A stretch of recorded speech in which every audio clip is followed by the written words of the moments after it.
Indian national કોંગ્રેસનું આગામી અધિવેશન 8 અને 9 એપ્રિલના રોજ અમદાવાદમાં યોજાવાનું છે. આ બેઠકમાં દેશભરમાંથી એઆઈસીસીના પ્રતિનિધિ હાઈકમાન્ડ સાથે ઉપસ્થિત રહેશે.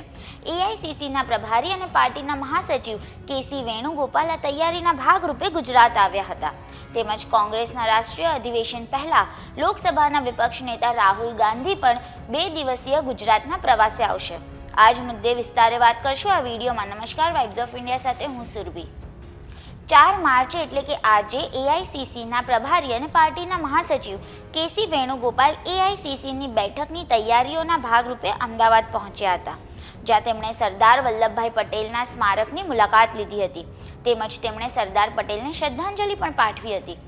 સાથે જ તેમણે રિવરફ્રન્ટ અને ક્લબો 7ની પણ મુલાકાત લીધી હતી. જો કે CWCની બેઠક અને એઆઈસીસીનું સેશન આ 3 જગ્યાઓમાંથી એક જગ્યાએ યોજાય એવી પણ શક્યતાઓ છે. ત્યારે હવે કોંગ્રેસના રાષ્ટ્રીય અધિવેશન પહેલા 7 અને 8 માર્ચે લોકસભાના વિપક્ષના નેતા રાહુલ ગાંધી પણ 2 દિવસીય ગુજરાત પ્રવાસે આવશે, જેમાં તેઓ પોલિટિકલ અફેર્સ કમિટીમાં ભાગ લેશે. પ્રમુખ, પૂર્વ પ્રમુખ વિપક્ષના નેતા સાથે મિટિંગ કરશે. સેલ ડિપાર્ટમેન્ટના હોદ્દેદારો સાથે પણ મિટિંગ કરશે. ધારાસભ્ય અને પૂર્વ ધારાસભ્યો સાથે પણ મિટિંગ કરશે. તેમજ ગુજરાતના કાર્યકર્તાઓ સાથે સંવાદ કરશે અને ગુજરાતમાં 2027ની ચૂંટણીને લઈને મંથન પણ કરવામાં આવશે. ત્યારે આ અંગે મનીષ દોશીએ શું કહ્યું તે સાંભળો. અખિલ ભારતીય કોંગ્રેસ સમિતિનું રાષ્ટ્રીય અધિવેશન 8 અને 9 એપ્રિલ 2025 ગુજરાતમાં યોજાવા જઈ રહ્યું છે.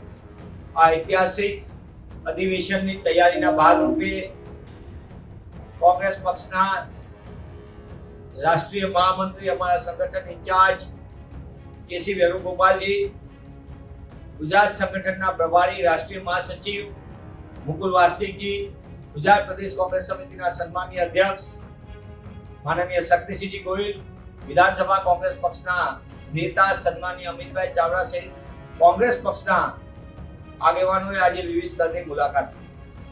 શ્રી કેસી વેણુગોપાલજીએ તમામ સ્તરની સવારે એરપોર્ટ ઉપર આવતા જ એમનું કોંગ્રેસ પક્ષ દ્વારા, ગુજરાત કોંગ્રેસ દ્વારા અને અમદાવાદ શહેર કોંગ્રેસ દ્વારા ભવ્ય સ્વાગત કરવામાં આવ્યું.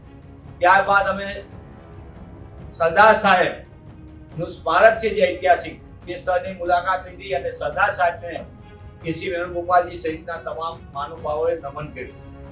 સાથોસાથ ત્યારબાદ જ્યાં કોંગ્રેસ પક્ષના અધિવેશન માટેનું આયોજન કરવાનું એ સ્થળની મુલાકાતો લીધી અને સૌથી મહત્વની બાબત, કોંગ્રેસ પક્ષના મહત્વના આગેવાનો સાથે પણ કેસી વેણુગોપાલજીએ અલગથી બેઠક કરી. સંગઠનમાં તે શું થઈ શકે જેના ભાગરૂપે અખિલ ભારતીય કોંગ્રેસ સમિતિ દ્વારા એક મહત્વનો નિર્ણય કરીને ગુજરાતને સૌથી પહેલા સંગઠનમાં પ્રાથમિકતા આપીને એની માટેનો જે પાયલોટ પ્રોજેક્ટ છે એઆઈસીસી જિલ્લા સ્તરે અને બ્લોક કક્ષા એટલે કે તાલુકા કક્ષાને મહત્વ આપીને એને મજબૂત કરવા માટેનું જે નક્કી કર્યું છે, નિર્ધારણ કર્યું છે, તેના ભાગરૂપે કોંગ્રેસ પક્ષના અમારા રાષ્ટ્રીય નેતા, લોકસભામાં કોંગ્રેસ પક્ષના સમગ્ર વિપક્ષના નેતા શ્રી સન્માનીય રાહુલજી 8મી અને 9મી 2 દિવસ માટે એટલે 7 અને 8 માર્ચ અને ત્યારબાદ અમારી વિવિધ બેઠકો થશે 7મી અને 8મી માર્ચે.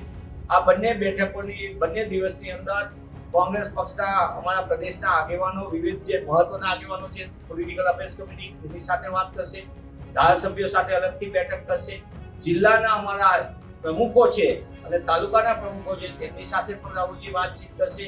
વિવિધ સેલ ડિપાર્ટમેન્ટમાં અમારા મીડિયા ડિપાર્ટમેન્ટમાંની તમામ cell department, SC, ST, OBC, minority સહિતના સેલ ડિપાર્ટમેન્ટ સાથે પણ રાહુલજી અલગથી વાતચીત કરવાના છે. અને આ 2 દિવસના કાર્યક્રમમાં કોંગ્રેસના નાનામાં નાના કાર્યકરને મળવા માટેનું પણ એક અલગથી બેઠક પણ રાહુલજી કરવાના છે. આમ સમગ્ર પ્રક્રિયાની અંદર ગાંધી સરદારના ગુજરાતથી ફરી જે ઐતિહાસિક આંદોલનની અંદર ગુજરાતનું મહત્વ હતું અને કોંગ્રેસ જે ગુજરાતમાં પહેલા જે રીતે મજબૂત હતી એ વધુ મજબૂત થાય તેના ભાગરૂપે રાહુલજી ગુજરાતની મુલાકાત આવે એ અમારી માટે ગૌરવની વાત છે. ખાસ કરીને સંક્ષિપ્તમાં ગણીએ તો 2 દિવસ અને 2 દિવસ આ પ્રકારે અધિવેશન અને સંગઠન સાથેની જે મુલાકાત હતી, સંક્ષિપ્તમાં જણાવજો કયા દિવસે કાર્યક્રમ હાજર થઈ શકે છે અને કયા દિવસે રાહુલજી આવવાના છે અને કયા પ્રકારનું કાર્યક્રમ. 7મી માર્ચ અને 8મી માર્ચ 2 દિવસ માટે રાહુલજી ગુજરાતની મુલાકાતે આવી રહ્યા છે. એક અનેરો ઉત્સવ આ જાહેરાત થતાની સાથે જ કોંગ્રેસ પક્ષના કાર્યકરોમાં અને આગેવાનોમાં એક અનેરો ઉત્સાહ છે. સાથોસાથ કોંગ્રેસ પક્ષના રાષ્ટ્રીય નેતૃત્વએ અમને તક આપી છે. ગુજરાતમાં લાંબા સમય પછી મહાઅધિવેશન થવા જઈ રહ્યું છે કોંગ્રેસ પક્ષ. ત્યારે તેની અમારી એપ્રિલ મહિનાની અંદર 8 અને 9 બે દિવસ નિશ્ચિત છે. ત્યારે તેની પણ તૈયારી માટે એક અનેરો ઉત્સાહ છે. સમગ્ર રાજ્યમાંથી કાર્યકર્તાઓ, આગેવાનો, મહત્વના આગેવાનો પણ સીધા સંપર્ક કરી રહ્યા છે અને આ સરળ રીતે કોંગ્રેસ પક્ષ આગામી દિવસોની અંદર મજબૂતાઈથી ગુજરાતના નાગરિકોનો અવાજ બને અને ગુજરાત ગાંધી સદાના ગુજરાતમાંથી કોંગ્રેસ ફરી મજબૂતીથી ઊભી થાય અને દેશમાં જે પડકારો છે તેની માટે ગુજરાત કોંગ્રેસ પોતાનું યોગદાન આપી શકે તે માટે કોંગ્રેસ પક્ષના સંગઠનને મહત્વ આપવા માટે રાહુલજી ગુજરાત આવી રહ્યા છે. કોંગ્રેસ પક્ષના અમારા સંગઠનના મહામંત્રી કેસી વેણુગોપાલજીએ અધિવેશન માટેની તૈયારીના ભાગરૂપે અમને મહત્વનું માર્ગદર્શન આપ્યું. બધાની જવાબદારી વરિષ્ઠ આગેવાનો સાથે, પૂર્વ પ્રદેશ અધ્યક્ષ સાથે, મહત્વના આગેવાનો સાથે ચર્ચા વિચારણા કરીને માર્ગદર્શન આપ્યું. સાથોસાથ સમગ્ર બાબતની અંદર કોંગ્રેસ પક્ષના જુદા જુદા આટલું મોટું વિશાળ અધિવેશન જ્યારે થઈ ગયું રાષ્ટ્રીય અધિવેશન, ત્યારે એની જવાબદારીની પણ સોંપણી, વહેંચણી, એટલે જવાબદારી, કામની વહેંચણી, એ તમામ બાબતો માટે પણ તેમને મહત્વનું માર્ગદર્શન આપ્યું. કોંગ્રેસ પક્ષની તાકાતની, સંગઠનની આટલા વર્ષોથી સત્તા ન હોવા છતાં કોંગ્રેસનો મહત્વનો જે રીતે કોંગ્રેસનો કાર્યકર વિચારધારા સાથે લડી રહ્યો છે તેને પણ અમને આવકાર માટે અભિનંદન આપ્યા છે અને આગામી દિવસોની અંદર તમામે સાથે મળીને એક લાંબા સમયની લડાઈ, એટલે કે સમગ્ર રાજ્યની અંદર 14મી એપ્રિલના રોજ બાબા સાહેબની જન્મજયંતિ છે. 14મી એપ્રિલથી કોંગ્રેસ પક્ષ સમગ્ર રાજ્યની અંદર સંવિધાન બચાવો યાત્રા શરૂ કરવા જઈ રહી છે કોંગ્રેસ પક્ષ, અને એની પણ એક આખો વિસ્તૃત કાર્યક્રમ તમને અલગથી આપવામાં આવશે. એટલે આજના દિવસની મહત્વની બે બાબતો, એક તો 7મી અને 8મી માર્ચે ગુજરાત કોંગ્રેસના કાર્યકરો, નાનામાં નાના કાર્યકરથી લઈને બૂથ લેવલના કાર્યકર્તાથી લઈને વરિષ્ઠ આગેવાન સાથે રાહુલજી જ્યારે ચર્ચા વિચારણા કરવાનો હોય, મને એમ લાગે છે કે આ કોંગ્રેસ પક્ષના કાર્યકર્તાઓ માટે અને આગામી દિવસોની અંદર આપણે 2017માં પણ જોયું હતું કે રાહુલજીએ સમગ્ર રાજ્યની અંદર નવસર્જન યાત્રા કરીને લોકોને દૂર દૂરથી આવતા લોકોને સીધા મળતા હતા. રાહુલજી મુદ્દા આધારિત વાત કરી હતી અને સમગ્ર બાબત આપ જોઈ છે કે રાહુલજીનો અપેક્ષા મળે છે કે સમગ્ર દેશમાં જેમ રાહુલજી વિવિધ જગ્યાએ લોકોને સીધા મળે છે તે રીતે કોંગ્રેસના કાર્યકરો સાથે વાર્તાલાપ કરશે અને આનાથી કોંગ્રેસ પક્ષને એક નવી દિશા મળશે જે આગામી દિવસોની અંદર કોંગ્રેસનો કાર્યકર જોમ જુસ્સા સાથે ગુજરાતના સામાન્ય નાગરિકનો અવાજ બનશે. મને એમ લાગે છે કે આ સંગઠનને બદલાવની કોઈ પણ વાત હોય, મૂલ્યાંકનની વાત હોય, સતત ચાલતી પ્રક્રિયા છે.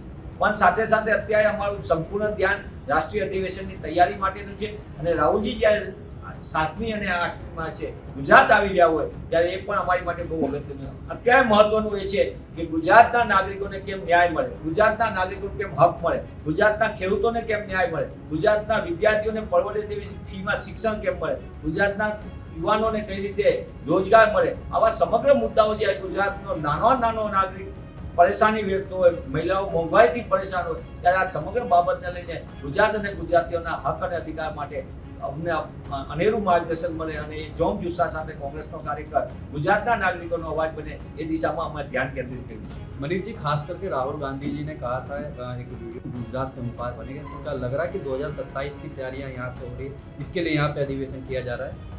અમારા રાષ્ટ્રીય મહાસચિવ પ્રભારી સમગ્ર સંગઠનના કેસી વેણુગોપાલજીએ સ્પષ્ટપણે કીધું અને લોકસભાના પટલ પર રાહુલજીએ આ વાત કીધી છે અને જે મોટી અમારી માટે મોટો પડકાર છે, પણ સામે સાથે એ પડકારની સાથે સાથે તક છે.